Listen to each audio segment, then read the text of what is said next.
what's going on. I'm not gonna say that Axel has lost his passion for it or anything like that, because I don't want to believe that. I'll believe that Axel's my hero, man. Like, he's my uh when you're a little kid that, grew up like I grew up, and then you got this guy that's everything you're not, throwing up the middle finger and Mhm. saying F you to everybody. I had two heroes growing up: Stone Cold Steve Austin and Axl Rose. And I don't want to believe for a second that either one of them has lost what they had. It's just,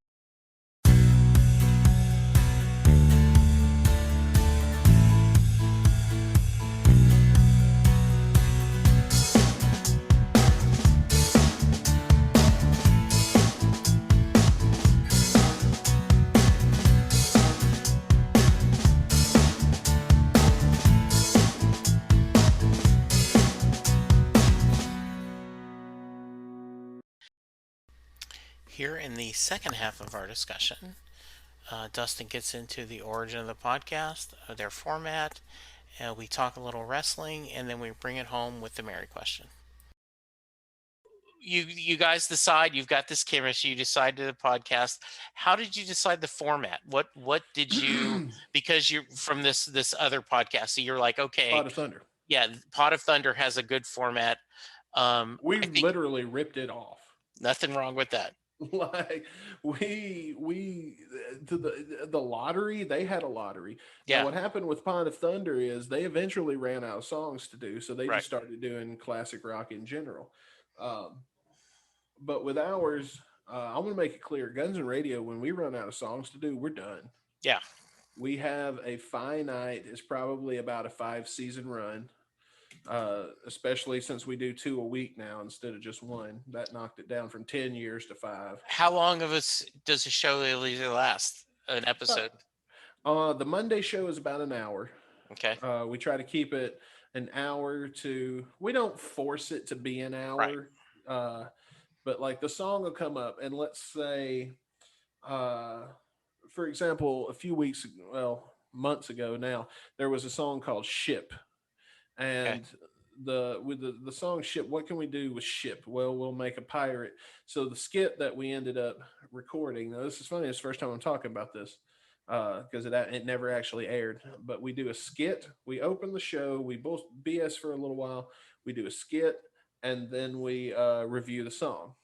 So the skit that we had planned was, I was going to dress up like a pirate, and Caputo was going to present rock stars to me, and I would decide if they looked piratey enough to be a part of my pirate crew. okay, And mostly it was me insulting old rock stars and okay. making jokes. It was very much a classic rock podcast disguised Hmm. as a Yeah, Guns N' Roses podcast. okay. But Little Steven would qualify.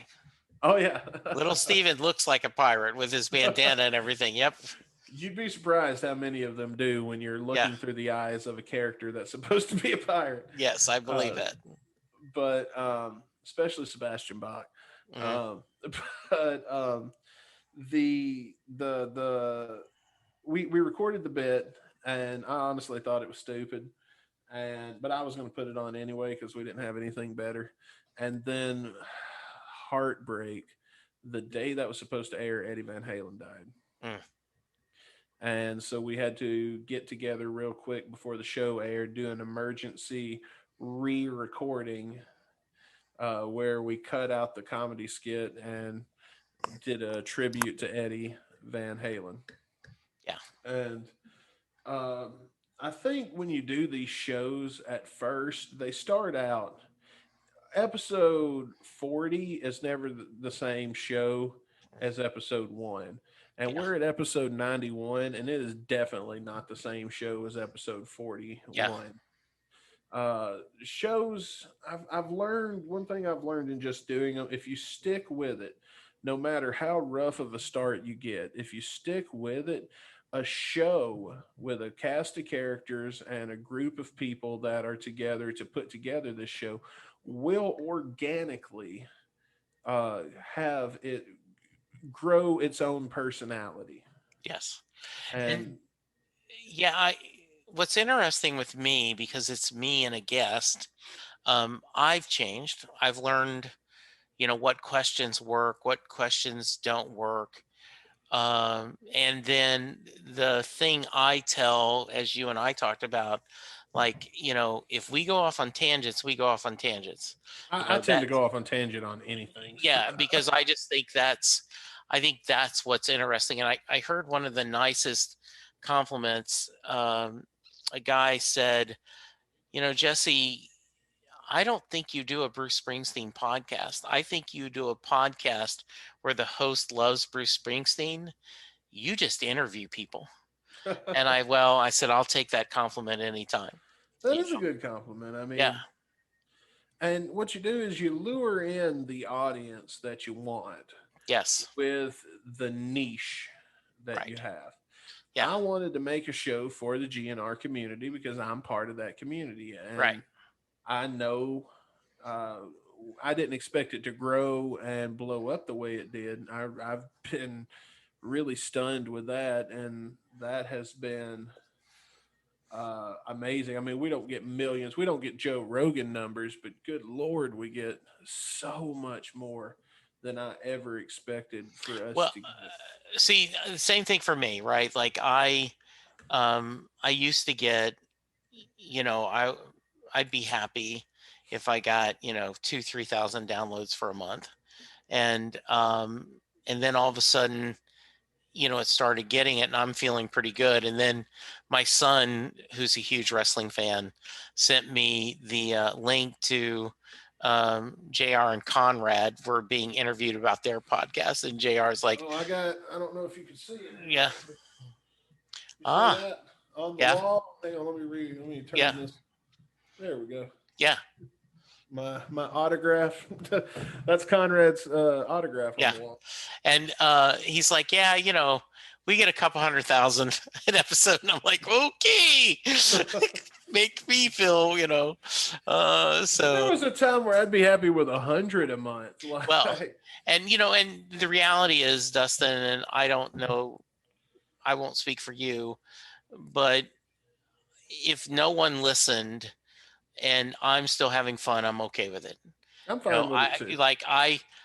I would not have talked to you, and you and I've got to exchange some laughs and share some stories, and you've shared a little bit of your personal background that you like said, what the f, I don't ever talk about this, right? And I think, like, I was lucky enough, I had a guy who was huge in the YouTube community. He did the YouTube website and all this Okay. stuff, and There's a he, band I don't get. You talk about yeah, bands you don't yeah, get. I and sold one of their records. I bought a just as a yeah, side story. I no, bought a please, U2 record from a flea market. I bought four of them for $1 each from a flea market, not knowing jack about U2. I put these mugs on eBay just to try to get a yeah. little bit of money. I didn't sell one of those records for less than $300, and to this day, I have no idea what records those were. Oh, how funny. Well, Matt ended up talking about why he broke up with you too. He ended up not liking them anymore and became a Gang of Youths fan, the band Hmm, out of Australia. okay. And so and at the end of it he says, I've never talked about this before. He said, I'm really going to look forward to it because people ask me all the time, well, why did you quit listening to you too? And he says, now I'm going to be able to say, here, listen to Jesse's podcast. All right. So going back to the band, you talk about seeing him coming up in the Springsteen community because of his long career and his diverse catalog. We are, most fans are chasing songs. I haven't got to hear this song live. For example, the song we're going to talk in a little bit, the first 7 times I saw Bruce live, I never heard him do Thunder Road live. Oh It's wow. just luck of the draw. Is there songs that you're chasing? Like you go in there and you go, man, if I could get this one or this one, I'd feel pretty blessed. There was a time where there was I can think of two songs that I chased actively Mm-hmm. that I eventually got both of them twice. And a third one, no, I'm sorry, three songs. Because one I used to say because I was like, yeah, they're never going to actually play that. And then they did. um, which they'd only played it four times live ever in the history of the band. And I was there for two of them Wow. at that time. They'd only ever played it twice live. And then they played it two more times at two shows I was at back to back. But now it's more of I guess I should go chronologically answering this question. It used to be Dead Horse. They would cover sometimes they would cover not Dead Horse. God dang, they would cover Dead Flowers by Mm-hmm. the and they only did it every now and then. It seems like every show after or before the one I had tickets for, they'd play Dead Flowers, and I would never get to hear Dead Flowers. And I loved that song, especially Gilby Clarke's version of it, which was very similar to the Guns N' Roses version. And they would, and so when I finally got to see Dead Flowers, I remember just being so overjoyed. And it really does make a difference when you are chasing a song and you get that song. The feeling of those first couple of notes and realizing what you're getting Yeah. is and you got to remember back in these days, I was front row center. I'd get at the building at 7 o'clock in the morning for a show that didn't open the doors till 9 Mm-hmm. so that I could be right in front of the stage. So this was back then. I mean, I buy seats now because I'm old and I ain't got time for that crap no more. but Yeah. back then, I was front row center. So when that all came down and they played Dead Flowers, and I got them all, every song I ever wanted to hear, I got in Vegas. I got Wow. Dead Flowers in Vegas. And the other one, I would always say I either want to hear Dead Flowers or There Was a Time. There Was a Time is probably one of the most underrated songs in all of rock and roll. Nobody's heard this song, Okay. but it opens up with this angelic voice that sings a couple of notes. And I am convinced. I know better than this because it's not the kind of guy Axl Rose is, but I know better than this. But I am still convinced that we had something to do with them playing There Was a Time the first time I saw him Okay. in Vegas because I was in the front row with, and we'd been there. They opened the doors at like 8. GNR didn't go on till freaking midnight. I had plenty of time and hanging out with these group of people, these group of gunners from the front row. And by this point, I know everybody's screen name. It's like, oh yeah, you called me a dick in the forum. Oh yeah, oh come on, man. Yeah, Yeah. like, you know what I mean? Like we had trolled each other online in the past, and now we're sitting here being best friends, uh, and like that kind of crap. Sure. So by the time the band actually went on, I had made a huge group of friends just around me of people that knew me from the message boards and Sure. things like that. I wasn't doing the podcast at the time, but I was an active message board poster. And uh, I don't remember what song they just finished, but the lights hadn't gone down yet. And I screamed as loud as I could, "There was a time." And then when I did that, everybody around me started chanting, "There was a time, there was a time, there was a time."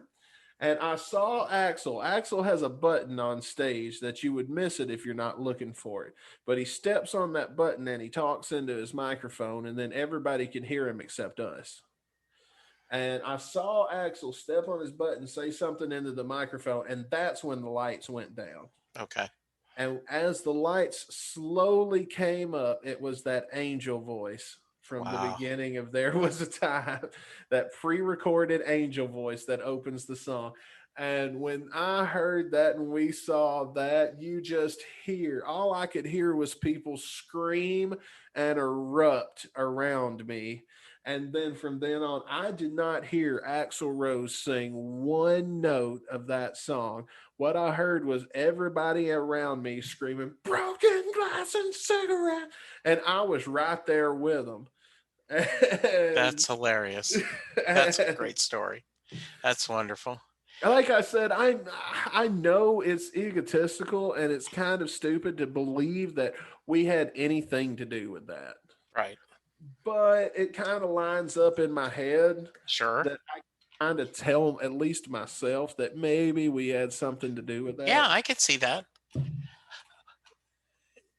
Dustin, what have I not asked you that I should have? What is the Guns N' Roses question that Guns N' Roses fans are going, I can't believe Jesse hadn't asked this damn question. Um, God, there's a million of them. This Okay. band is so you don't understand how deep this rabbit hole goes until Okay. you get into it. Um, I could talk to you about GNR all day. I mean, Okay. there's been over the years and the very various what do you call it incarnations of the band. Right. I've gone from being a kid in the crowd to knowing somebody on the stage to then Slash and them came back and I don't know anybody anymore. Okay. But I've been to parties with these dudes before. I'll tell you about a Guns N' Roses party I went to. I have Please actually partied with the band. tell me. I gotta have that story. I went to an after party in Las Vegas. Uh, my friend, there used to be a guy in the band that was one of the guitar players, named Ron Bumblefoot Thaw. And the other guy I knew was the keyboard player, Chris Pittman. Now, when I met Chris on Facebook because my friend Rick sent me his link and was like, hey, man, I bet if you start talking to Pittman that you and him could probably hit it off. So I started talking to him. I didn't believe I was actually talking to Chris Pittman. What I thought was going on was my friend Rick was screwing with me and he was getting ready to pull up a prank. So I Yes. would say this effed up stuff. Like I would do anything I could to try to. What I was doing was I thought Rick was baiting me. So I was baiting him into saying something that I was going to flip and turn psychotic. Sure, absolutely. And then that never happened. And so I asked Chris for tickets to an after party, and he gave me a generic answer, but he didn't. Or I say tickets, I say pass. It's Yeah. passive. You don't get tickets, you get a pass. And he didn't give me a pass, and so I said, okay, well, I'll see you there anyway. And and I thought it was Rick messing with me because Bumblefoot uh, had given me a pass to come to this after party. Right. And okay, so you're going to a party with Guns N' Roses. First off, Axel's not there. You already know that. You can go ahead and rule that out. Axel's not there. DJ's, I don't remember if DJ was there or not. Dizzy's probably not there. Axel is definitely not there. Uh, but the rest of the band is, and you get to meet these guys and hang with them and just chat with them and see what they're like as people. And I will say, when I first walked in, uh, you go into this room first off. There's a waiting room while the band, I don't know what they're doing because I wasn't there, but like you go in a waiting room for about 30 minutes to an hour before they open the doors and let you in. And you're with all these people, and everybody's somebody's cousin, mom, Okay. uh, brother, something like that. And then here I am. One of these things is not like the others. And you're waiting to go in and everything. And then you go in. And I remember this because, like, I had mentally prepared myself for this. Like, there's going to be cocaine. This is Vegas. There's going to be blow. There's probably going to be some stripper. I'm going to at least see some titties before I go. Like, Okay. there's going to be something going. There's greatness. There's going to There's be going to be wildness. Yes. craziness that I, at this point, was almost too old for. But if this was my last big, oh, crazy party shebang, what a Right. hell of a time to go. So I mentally prepared myself for the stuff I was going to see. I was like, you're going to see some stuff. It's Guns N' Roses, dude. You're going to see some This is wild going to be some craziness. Yes. stuff. So we get in there, and the first thing I noticed is on each side of the room there was a table, a very long table on each side. One side had a like a buffet style of food, that hadn't been touched. And then at the very end, there was like a big salad bowl that had been scraped clean. And then the other side was all of this booze, like all these bottles of various liqueurs. Not any of it had been touched, but at the end was a cooler that had sodas in it, and not one Diet Coke was to be found.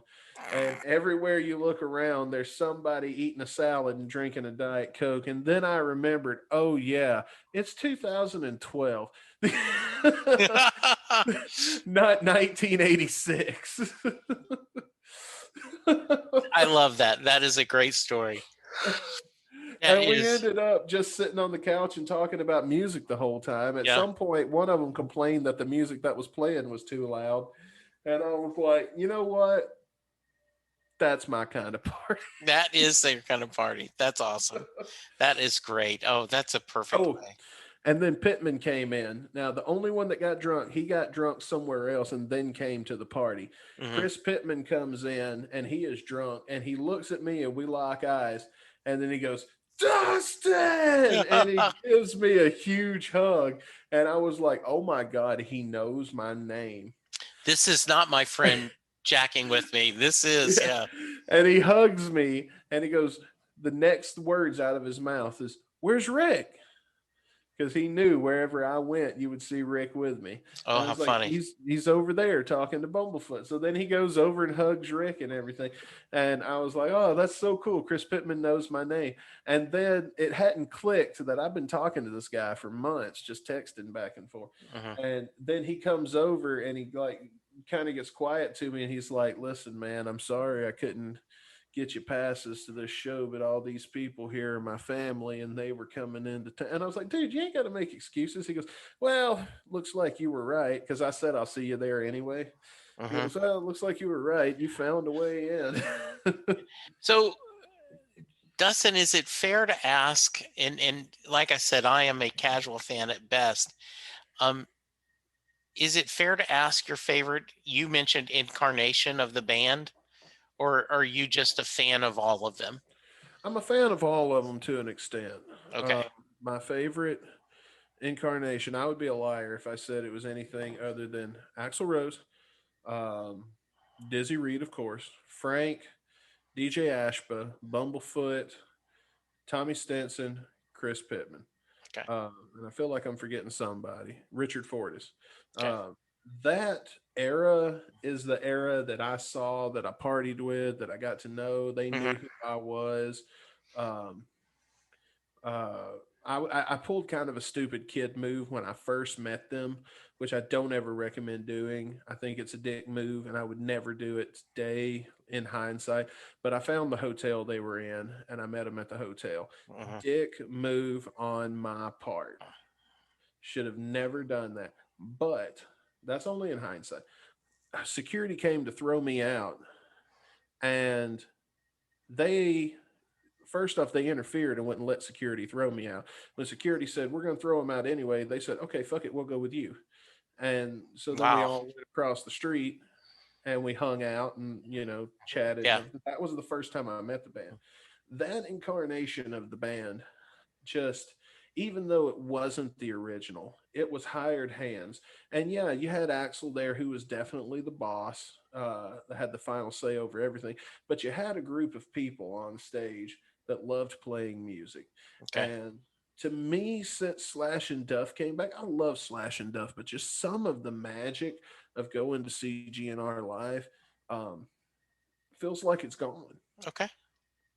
And I feel like it's a cash grab because I've seen him three times now since the reunion. I don't know how you're going to have, three original members come back of the five and call that a reunion, but okay, Yeah. we'll go with it. Um, I didn't say I wasn't critical of my favorite band, No, no, no. I get it. but the the reunion era or the not in this lifetime era or whatever you want to call it of the band was the first. I will say the first show I ever saw was amazing. Hearing Slash play Chinese Democracy was freaking fanboy, Sure.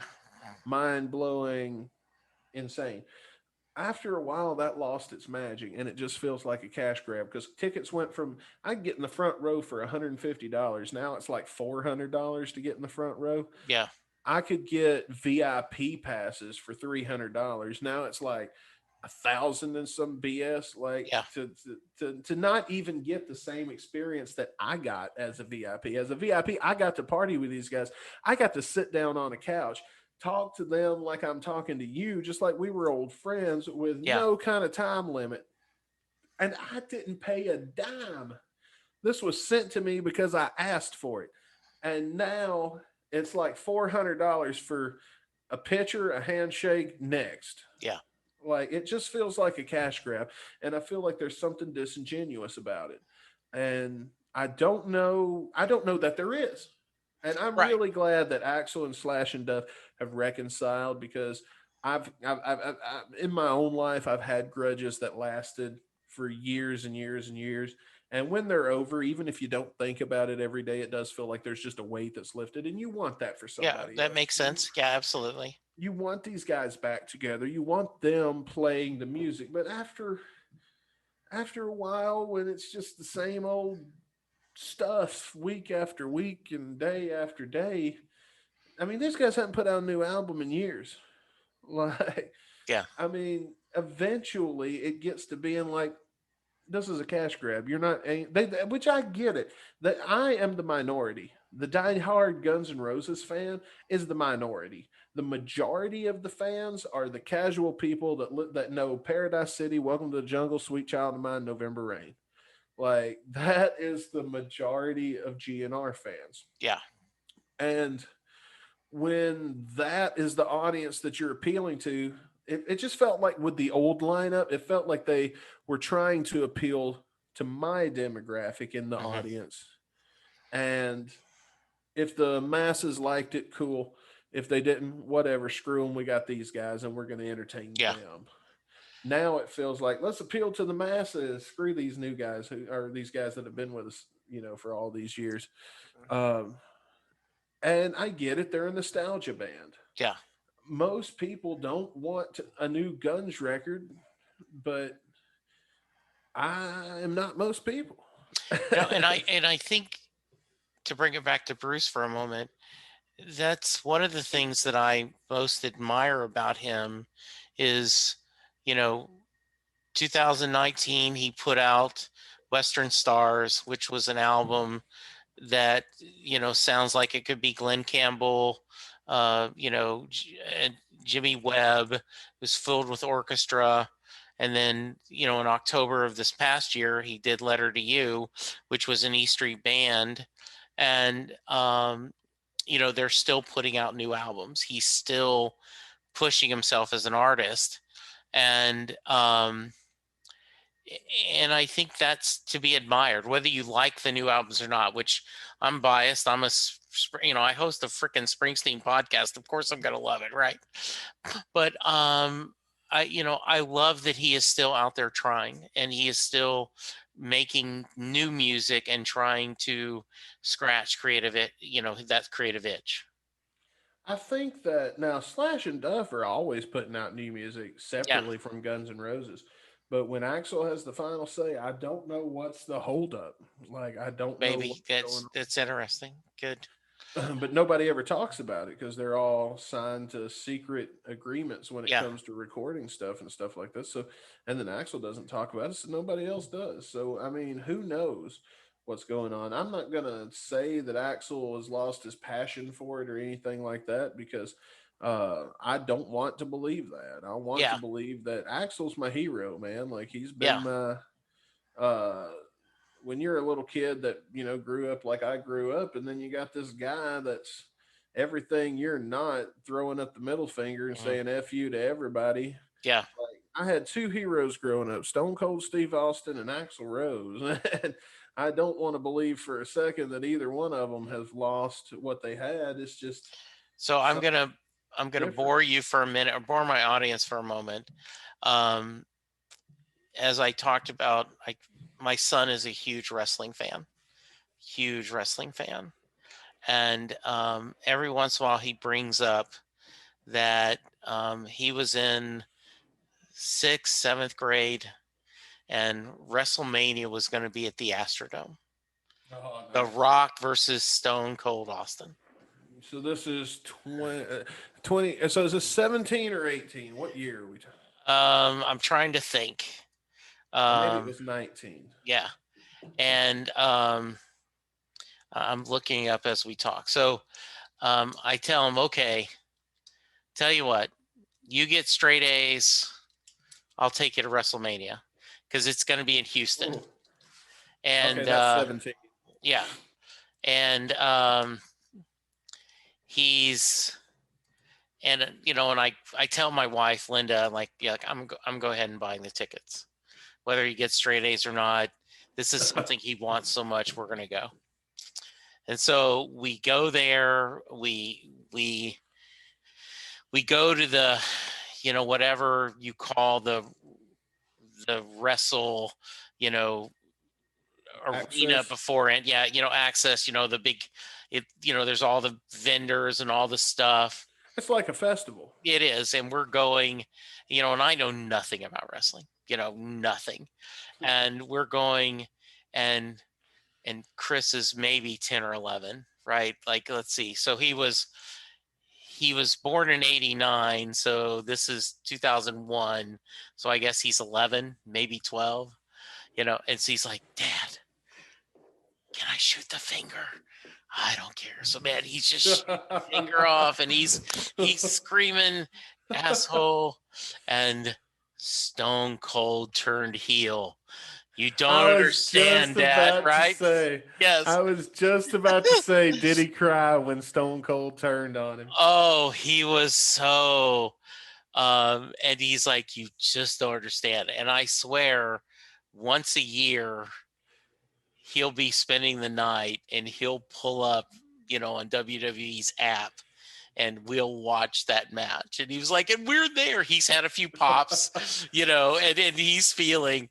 And he said, Dad, you'll never understand how much that meant to me as a kid, and still, you I know. couldn't imagine. That's like Disney World. Yeah, it was.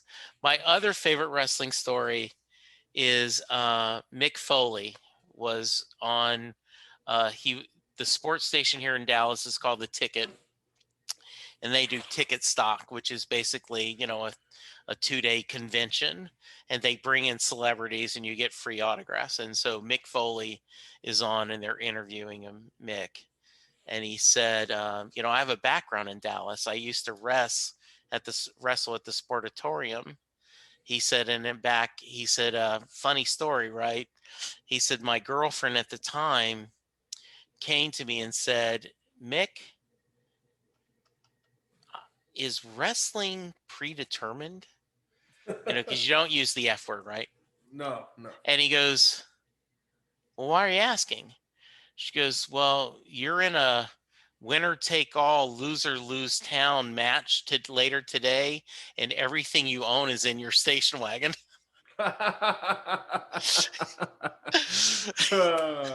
He's like, well, so, and I just love that story so much. It's just great. it's a thing, man. Like I tell when I was in the business, I mean, I had an excuse for everything. Like, Yeah. how come they stomp when they punch? I used to say, how come a baseball player stomps when he throws the ball? Yeah. Because you rear back and you get like I had an answer for Yeah. everything.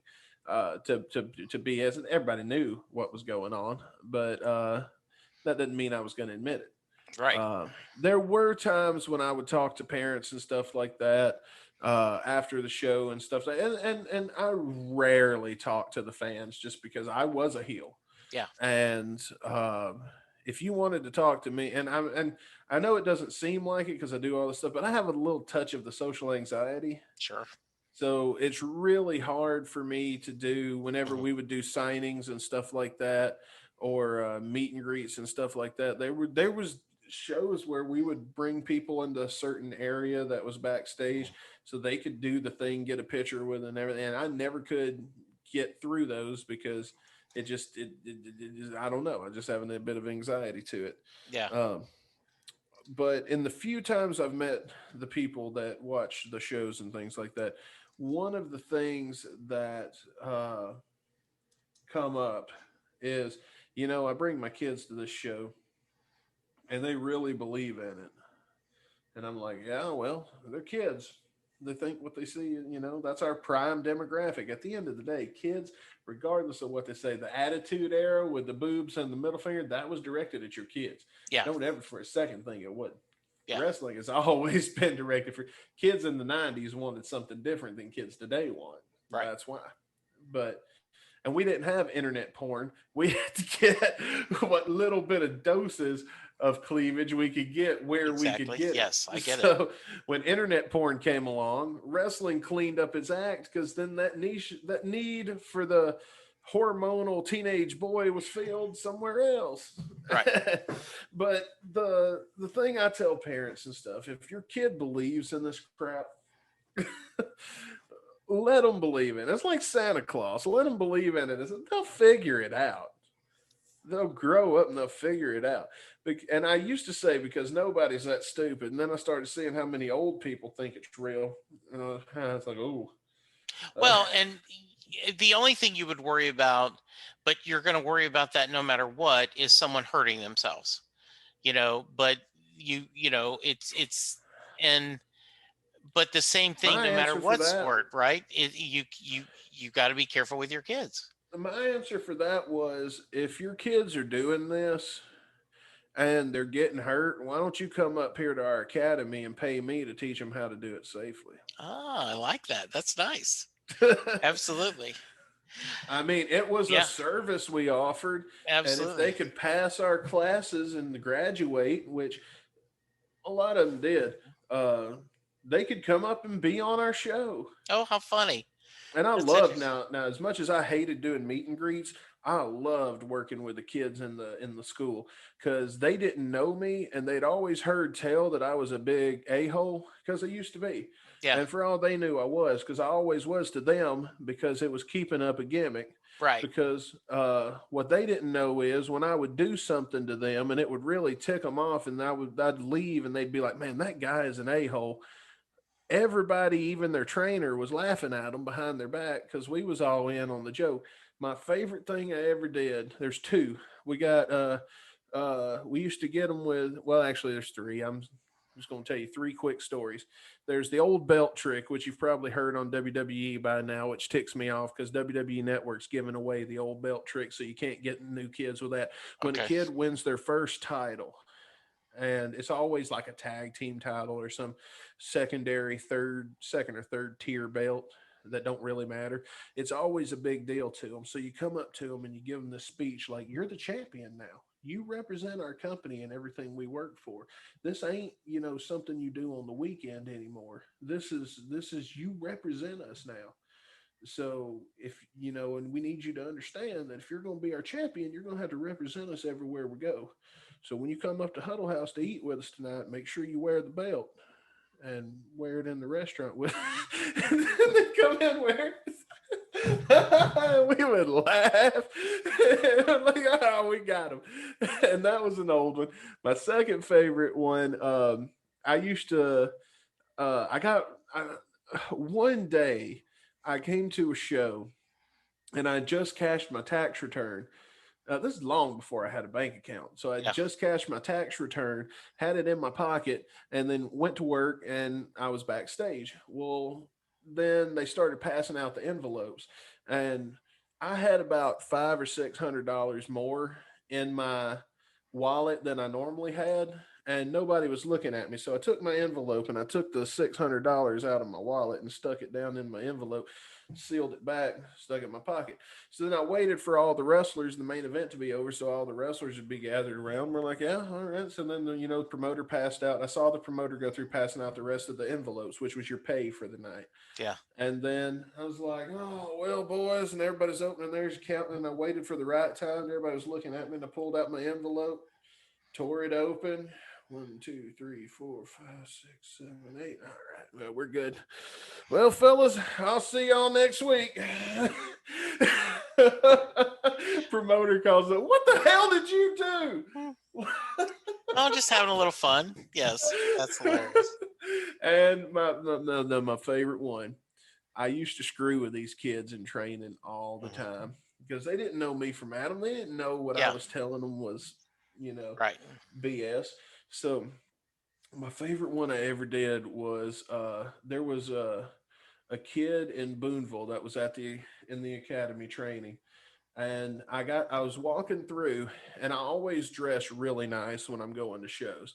Like my gimmick might be ripped up jeans and leather jackets that night, but I'm going to come in dressed like somebody that makes a living doing this. So I come in and I've got $300 shades on and a nice suit, and I'm dragging this backpack or this bag behind me that's got ripped up jeans and Converse in it for me Yeah. to change into later. And I stop at the ring and I slowly remove my sunglasses and I stand there and I watch them. And I watch them train. I don't know if any of this will actually make it in the podcast, but I'm going to get it out. And I got to notice that one kid in the ring was wearing shoes. Nobody else was wearing shoes but this one kid because I don't know what led to it Yeah. but that was my spark. So I went up to this kid and I went, and then the referee looked at him and said, Dustin wants to talk to you. And I'm standing over there because they all knew what I was going to do. They all knew I Yeah. was going to screw with him. So pretend I'm a big deal. And so I said, how long you been in training, kid? And he said, oh, about, cause long enough to know what the hell you're doing, right? So let me ask you something, kid. Why the hell are you wearing shoes in my ring? And he Yeah. was like, what? I said, look around the ring. Do you see anybody here that knows what the hell they're doing wearing shoes in my ring? And then this wasn't planned. Uh, we just got a new ring that night, by the way. Hmm. So the champion of the show, his name at the time was Max Victory. He's the champ. He shows up. He comes in, doesn't know I'm screwing with this kid. He just walks in the door and is oblivious. And he's like, "Oh, sweet, we got a new ring." Now he's wanting to test it out and see how it feels Sure. before he gets slammed in it. So he like throws his bag down. He jumps in the ring. He kicks off his shoes, and then he runs or does a couple of bumps just to get a feel for the ring. And when he kicked off his shoes, that sold the joke. And Oh, I yeah. look, Sure. and in my head, I am just dying, but in my Sure. face, I'm poker facing like crazy. And I said, I'm gonna tell you something, kid. I'm a nice guy, so I'm gonna give you one chance. If I come back out here and I see you wearing shoes in my ring again, you think I want to go in here and work in all your dirty filth that you're bringing into my ring? If I come out here, I said, if I come out here again and I see you wearing shoes in my ring again, I'm gonna bust your kneecaps. And then I picked up my bag and I walked in the back. And when I walked behind the curtain, Max had already come back and he's dropped his stuff off. And I immediately throw my bag down. I'm running across the locker room and I'm grabbing Max. He's like, where are we going? I was like, come on, hurry up. Because we had a camera pointed at the ring and what we call the gorilla position on the Yeah. other side where you walk through for the Sure. entrance lights and stuff. So I ran over to Gorilla where the where the TV was so we could see the ring. And I'm sitting there watching, and then the kid standing there like this. It took 30 seconds for me to run back there, Yeah. probably less. And Max is like, what are we looking for? I was like, just wait, just wait, just wait, just wait. And then I'm watching and I'm going, and then he kicks off his shoes and get back in the ring. And when the kid kicked his shoes off, I fell on the ground laughing. And then I told Max about what happened, and he was like, "Dude, I didn't even know." Yeah. That's hilarious. So That's great. the next night we're in another town, and I see the trainer that was working with the kid, and I said, "You've been working with the kids tonight in at all?" Because that show I showed up late for because I had another gig. Yeah. But I showed up late, and I was like, uh, have you been working with the kids from last night at all? Because I was getting ready to ask. And he Hmm. goes, oh my God, yes. He goes, what the hell did you say to that poor boy? And so I told him, and he was like, man, you pissed him off. What? I was like, oh, what'd you tell him? I was like, I said, first off, what did he say? And he goes, that guy's an a-hole. He threatened to bust my kneecaps if I didn't take my shoes off. And he knew when he heard take your shoes off that was a stupid thing because we don't have that rule. Yeah. So he knew immediately when the kid told him what was going on, what happened. And so he said, I hope I don't run into him again and all this because then I made him get me drinks and stuff all night. Oh, how hilarious. That's Because great. there are runners when we're Sure. Yeah. to get us snacks and stuff. But then I said, "What did you tell him?" Because he's the trainer, he's the mentor, he's the one Yeah. that's got to take this BS that I've created and smooth it out now. So I was like, "What did you tell him?" He goes, "I said, dude, he is effing with you." That's awesome. And I said, what you don't want to happen is you don't want to come up in here and these guys don't talk to you because then they don't like you. Right. That's great. I love that. All Yeah. right. Before I let you go, I got to ask you the Mary question. Mary question. Yeah. So if you're listening and you're going, hey, I'm a fan of Dustin's, but I don't know what the Mary question is. Let me explain. So Jay Armstrong is an honors English teacher Oh, in, hi, Mom, by the way, if that's the case. yes, uh, honors English teacher in the Philadelphia area. He just recently retired, but he used to spend 2 days. He would have his seniors in the honors English class take Thunder Road, Bruce's song, break down, look at the lyrics, break down the imagery, the themes of the song. And then at the end of the 2 days, he would look at the class and say, does Mary get in the car? So, Dustin, that is your question. Does Mary get in the car at the end of Thunder Road? I had a feeling that there was going to be a lot more to it than what you told me when you first told me to listen to that song. Before the show, he did tell me to listen to that song, and he did tell me he was going to ask me that, but that's all he told me. And I had a feeling it was going to be something like that, that this was going to be a huge philosophical thing that is going to go way over my head.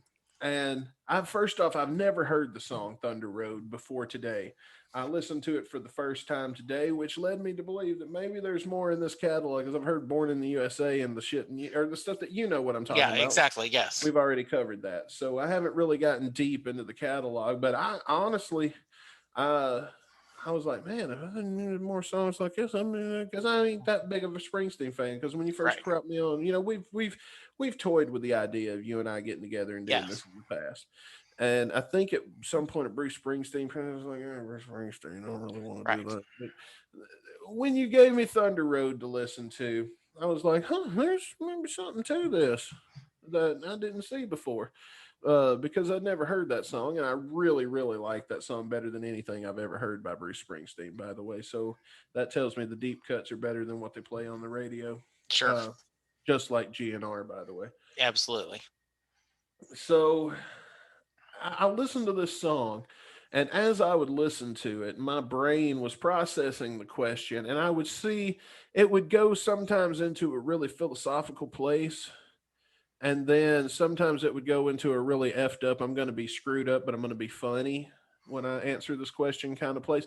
Like when he talks about how he's got his guitar tuned up, and that's going to kind of lure her in like the Yeah. Pied Piper. Yeah. Like I thought I could make something real funny out of that.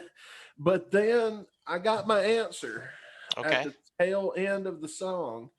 I got when I listen to music, a lot of times I'll get a feeling and I'll get sometimes even a scene. I don't know if you've ever heard of the band My Chemical Romance. It's not Sure. really classic rock, but sometimes their music is music that'll put like a movie that will Yes. play in my mind when I listen to it. Absolutely. And um when I listened to this song, it was a very similar thing that was going on in my head. There was sort of a movie that was happening in my mind. And I feel like uh, in a movie, when something ends on a sad note, it doesn't matter how rocking and how many beats you had when it's going on. When something sad's going to go on, you're going to get that David Banner walking away at the end of The Incredible Hulk, blues, Sure. Absolutely. calming.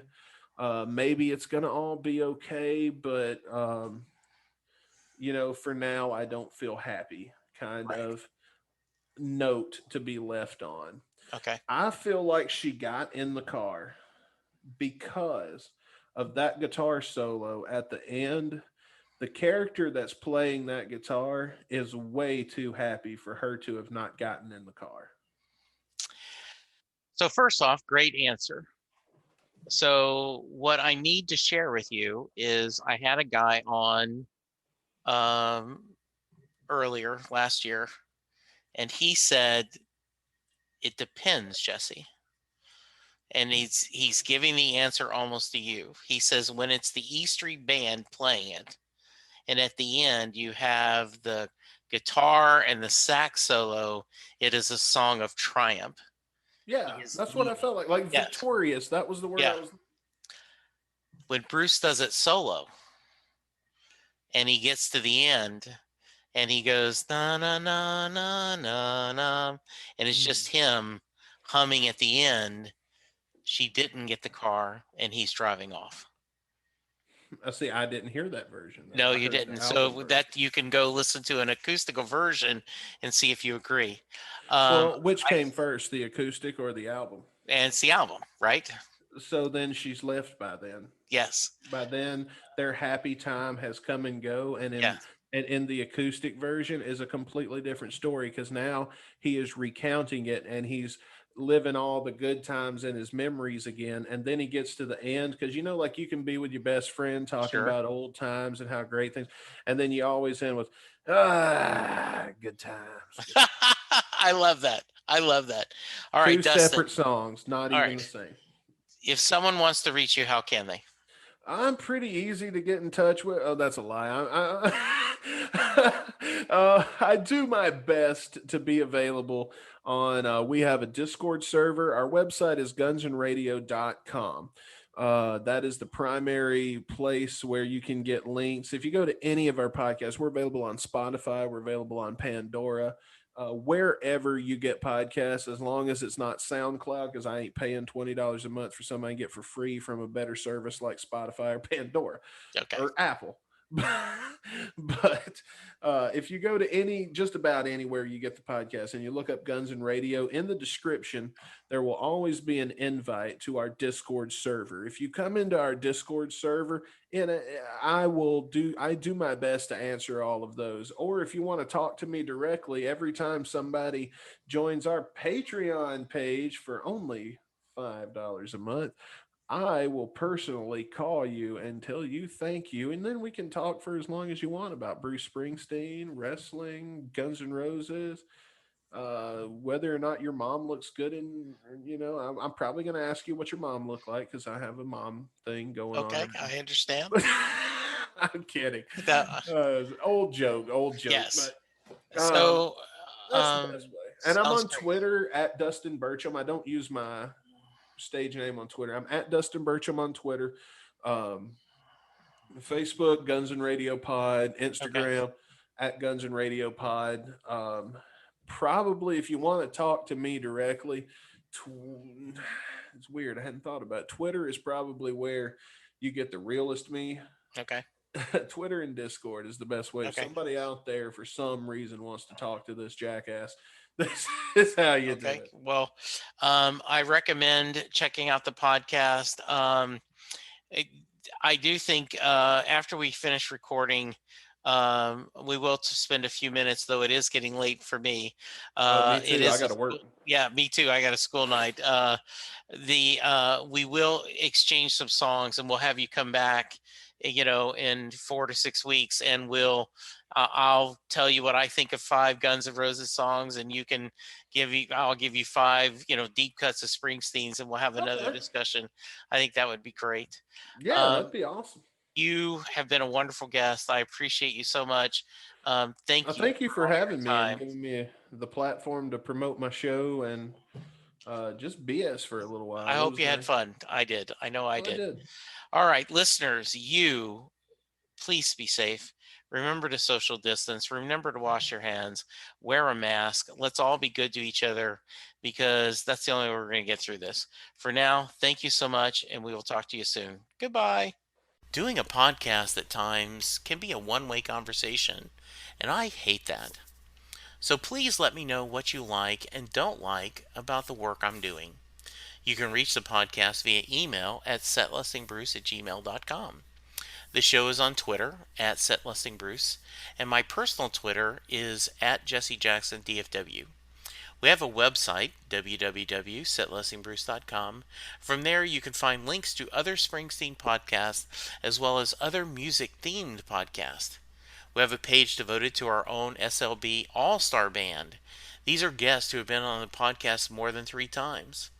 There is a link to our store where you can purchase Set Listing Bruce shirts, as well as a Mary Question t-shirt. There is a link to our Patreon page where you can sign up to help support the podcast financially. We have different levels and different rewards based on your support.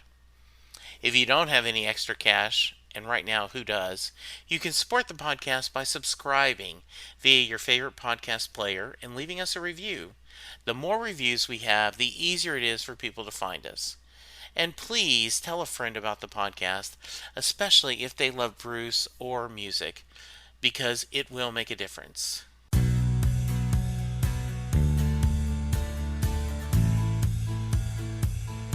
You just heard the fun talking, hard rocking, music loving, album ranking, fan thinking, joy spreading, lyric reading, story sharing podcast that is the one, the only Set Listing Bruce.